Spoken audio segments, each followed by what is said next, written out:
Bismillahirrahmanirrahim. Assalamualaikum warahmatullahi wabarakatuh.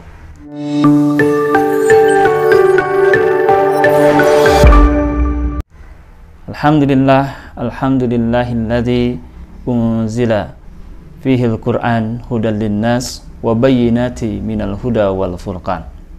Asyhadu an la ilaha illallah wa asyhadu anna Muhammadan abduhu wa rasuluh alladzi la nabiyya ba'dah. Allahumma salli ala Muhammadin wa ala ahlihi wa sahbihi wa sallim. Sahabat Habim TV yang dirahmati Allah, alhamdulillah pada kesempatan kali ini kembali kita bisa bertemu di channel Habim TV yang mudah-mudahan mampu membawa kebaikan-kebaikan bagi kita semua. Dan alhamdulillah kita masih diberikan kesempatan oleh Allah untuk masih berada di bulan suci Ramadan, untuk bisa menjalankan berbagai aktivitas ibadah di bulan suci Ramadan. Sahabat Habim TV yang dirahmati oleh Allah, berbicara Ramadan seringkali akhirnya kita berpikir identik bahwa Ramadan ini dengan aktivitas ibadah saum, ibadah ritual yang bersifat personal, yang bersifat pribadi. Namun harus kita pahami bersama bahwa berbicara Ramadan ini berbicara tentang turunnya Al-Quran. Sebagaimana Allah Subhanahu wa Ta'ala melekatkan pembicaraan tentang bulan Ramadan ini dengan turunnya Al-Quran. Sebagaimana dalam surat Al-Baqarah ayat 185.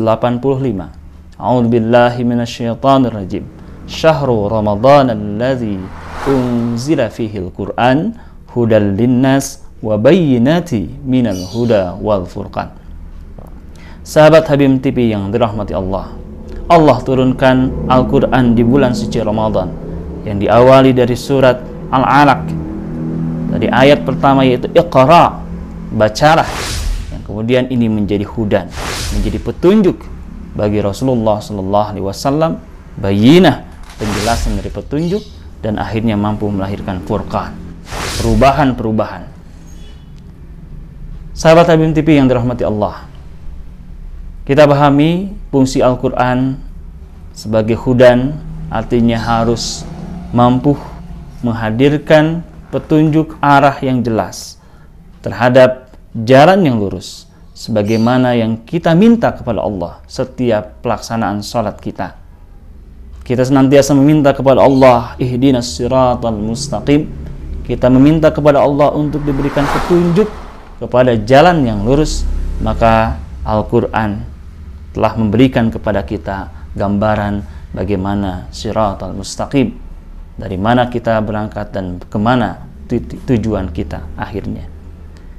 Sekaligus Al-Quran pun memberikan kepada kita bayinah, penjelasan-penjelasan secara terperinci, detil, bagaimana kita kemudian menempuh perjalanan itu sampai kepada tujuan, dan sampai akhirnya terbangunnya furqan, perubahan-perubahan yang terjadi dalam kehidupan kita. Dan hal ini tentu saja sudah terimplementasikan di dalam kehidupan, di dalam perjalanan kehidupan Rasulullah SAW dan para sahabatnya. Dengan turunnya wahyu Al-Quran, wahyu dari Allah berupa Al-Quran, diawali surat ayat Iqra, maka inilah yang kemudian memberikan petunjuk kepada Rasul, bayinah atas petunjuknya, dan akhirnya menghadirkan berbagai perubahan, merubah peradaban jahiliyah yang penuh dengan kesesatan, ketidakjelasan arah, yang penuh dengan kehinaan, yang penuh dengan kerusakan dari berbagai dimensi kehidupan, dari berbagai aspek kehidupan, berubah menuju kepada peradaban Islam yang penuh dengan kemuliaan dan memuliakan kehidupan manusia. Sahabat Habim TV yang dirahmati Allah, tentu saja untuk bisa berfungsinya Al-Quran dalam kehidupan kita, penting kita untuk berinteraksi dengan Al-Quran. Jangan sampai kemudian kita menjadi orang-orang yang dikhawatirkan oleh Rasulullah SAW dan diadukan oleh Rasulullah SAW kepada Allah, yang kemudian Allah rekam dalam ayat Al-Quran surat Al-Furqan ayat ke-30. A'udzubillahi minasyaitonirrajim. Wa qala Rasul, ya Rabbi, inna qaumi ittakhadu hadzal Qur'ana mahjura. Rasul berkata kepada Allah, ya Rabbi, wahai Rabbku, inna qaumi, sesungguhnya kaumku, ittakhadu, telah menjadikan hadzal Qur'an, Qur'an ini, Qur'an yang dekat, namun akhirnya ditinggalkan. Mahjura, menjadi sesuatu yang ditinggalkan, yang jauh, walaupun isyarahnya isyarah dekat, hadzal Qur'an, namun menjadi jauh. Sahabat Habib TV yang dirahmati Allah, tentu saja kita jangan sampai menjadi orang-orang yang dikhawatirkan oleh Rasulullah SAW, yang diadukan oleh Rasul kepada Allah. Maka penting kita untuk senantiasa meningkatkan interaksi kita dengan Al-Quran. Salah satunya adalah dengan membacanya, dengan memperbaiki bacaan kita, dan bahkan menghafalnya. Sebagaimana Rasulullah telah memotivasi kita untuk bisa belajar Al-Quran, belajar membaca Al-Quran, memperbaiki bacaan Al-Quran, bahkan menghafalkan Al-Quran. Rasulullah SAW menyampaikan dalam hadisnya, khairukum man ta'allama Al-Quran wa 'allamah. Sebaik-baik kalian adalah orang yang belajar Al-Quran dan mengajarkan Al-Quran. Bahkan Rasulullah menyampaikan kepada kita, ketika kita membaca Al-Quran, maka pahalanya akan dihitung setiap hurufnya. Setiap huruf akan bernilai satu kebaikan dan dilipat gandakan. Dari satu kebaikan ini menjadi 10 kebaikan. Dan kata Rasul, tidaklah alif lam mim itu satu huruf, tetapi al-alifun harfun, walamun harfun, wa mimun harfun. Sahabat Habib TV yang dirahmati Allah, namun tentu saja kita sebagai seorang mukmin muslim jangan sampai hanya mencukupkan diri kita dengan membaca Al-Quran saja, hanya mempelajari, menghafal Al-Quran saja. Namun kita harus meningkatkan, harus lebih daripada itu. Jangan sampai kemudian kita juga menjadi orang-orang yang digambarkan oleh Rasulullah SAW. Di samping Rasulullah menggambarkan tentang kebaikan orang-orang yang membaca Al-Quran, namun juga Rasulullah mengingatkan kepada kita, ada orang-orang yang hanya membaca Al-Quran, namun bacaan Al-Qurannya hanya sampai di kerongkongan, hanya sampai di tenggorokan saja. Sebagaimana dalam riwayat hadis yang Rasulullah SAW sampaikan, yakhrujun nas min qablil masyriqi wa yaqra'una al-Qur'an la yujawizu taraqiyahum yamruquna minad din kama yamruqu ash-shahmu minar ramiyah summa la ya'uduna fihi hatta ya'udu as-sahmu ila qufih. Akan keluar manusia dari arah timur dan membaca Al-Quran, namun tidak melewati kerongkongan mereka. Mereka melesat keluar dari agama sebagaimana halnya anak panah yang melesat dari busurnya. Mereka tidak akan kembali kepadanya hingga anak panah kembali ke busurnya. Dalam hadis riwayat Bukhari dan dalam hadis riwayat Muslim, redaksinya, terjemahnya adalah, dari kelompok orang ini maksudnya adalah Abdullah bin Zil Khuwaisirah. Akan muncul nanti orang-orang yang pandai membaca Al-Quran tetapi tidak sampai melewati kerongkongannya.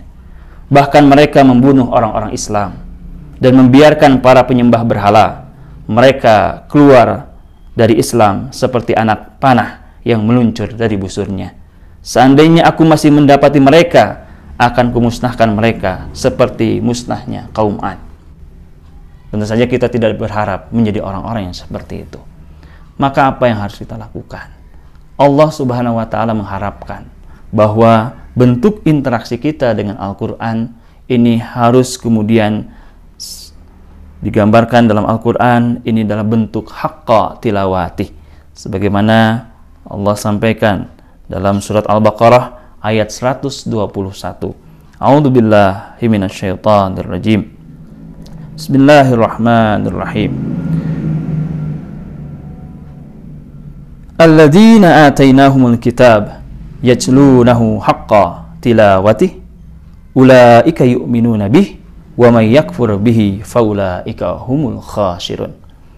Orang-orang yang telah kami beri kitab, mereka membacanya sebagaimana mestinya, haqqa tilawati, mereka itulah yang beriman kepadanya. Dan barang siapa ingkar kepadanya, mereka itulah orang-orang yang rugi. Sahabat Habib TV yang dirahmati Allah, berbicara haqqa tilawati, banyak sekali pemaknaan, penafsiran tentang itu. Namun salah satu di antaranya Abdullah ibnu Mas'ud radhiyallahu anhu, yang dimaksud dengan haqqa tilawati adalah tunduk, patuh terhadap segala apa yang dihalalkan dan diharamkan oleh Allah, dan membacanya sesuai dengan apa yang diturunkan oleh Allah, serta tidak menyimpangkannya dan tidak mentakwilkannya secara tidak patut. Sedangkan Ibnu Abbas radhiyallahu anhu memaknai haqqa tilawati yaitu dengan makna mengiringinya dengan sebaik-baik mengiringi, mengikutinya dengan sebaik-baik mengikuti. Ini berdasarkan pemaknaan kata tilawah yang berasal dari kata tala, yakni mengikuti, mengiringi.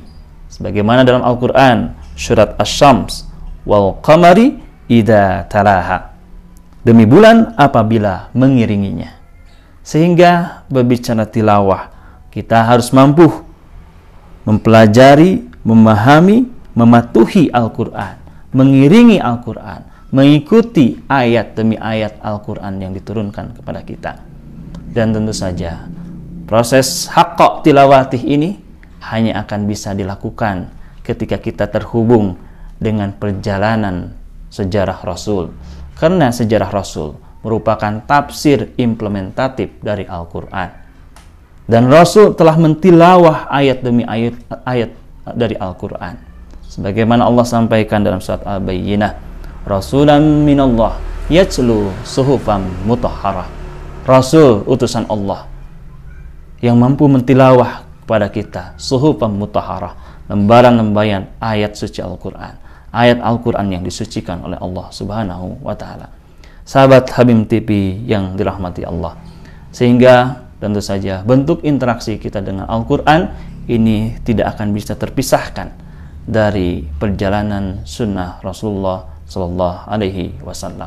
Mudah-mudahan kita semua mampu berinteraksi dengan Al-Quran dengan mengkaji, meningkatkan pemahaman kita terhadap Al-Quran, dan menghubungkan bagaimana ayat demi ayat Al-Quran ini kemudian diperjalankan dalam perjalanan sunnah Rasulullah Sallallahu Alaihi Wasallam, sehingga mudah-mudahan kita disampaikan kepada terbangunnya peradaban Islam yang mulia. Amin ya Allah ya Rabbal Alamin. Aqulu qouli hadza astaghfirullah li wa lakum billahi bisabilil haq. Assalamualaikum warahmatullahi wabarakatuh.